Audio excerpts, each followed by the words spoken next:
you had the luxury, if you like, of going through the Black Power event in 2016. But I think for me as an observer, what was the issue with that substantially from a resilience perspective was not that the power went out, it was everything else that happened when the power went out that people hadn't realised was going to fail and disappear.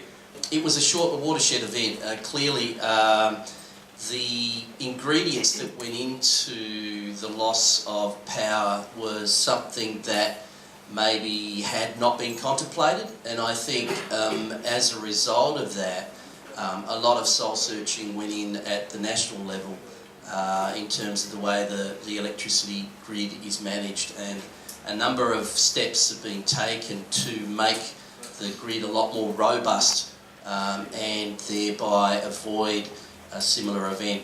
If we were to introduce some planning changes, things that would reduce our exposure to bushfire, reduce our exposure to flood today, how long do you think it would be before we started to be able to measure the benefits of that change?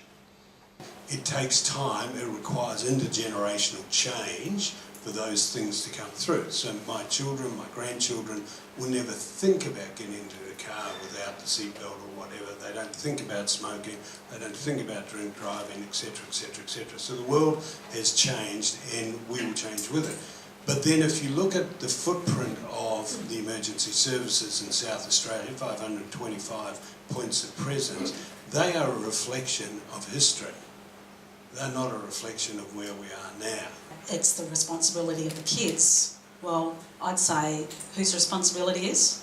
Like, I want everyone to put their hand up, you know? Everyone put your hand up, come on, put your hand up. Yeah, thank you. Yeah, it's not something, because I often get this, you know, when I go and talk to a business or something, they come looking to the emergency services, give us the answer. And I'm like, oh yeah, bad luck. I'm not here to give you the answers, I'm here to ask questions.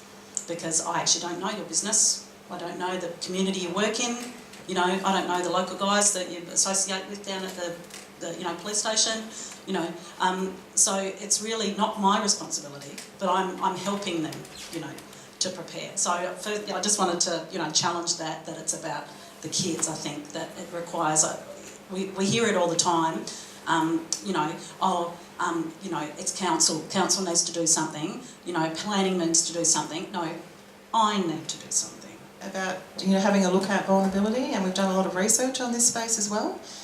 And there is also a view that actually confronting your vulnerability actually allows you to address your risks.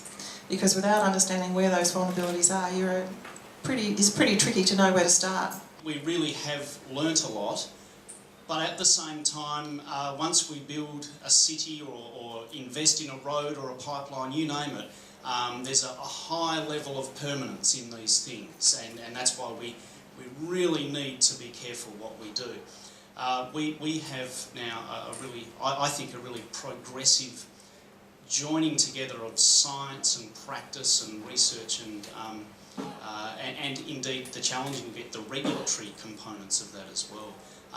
But as I say, we have to deal with existing settlements as well as new settlements, so it will take time to deal with all this.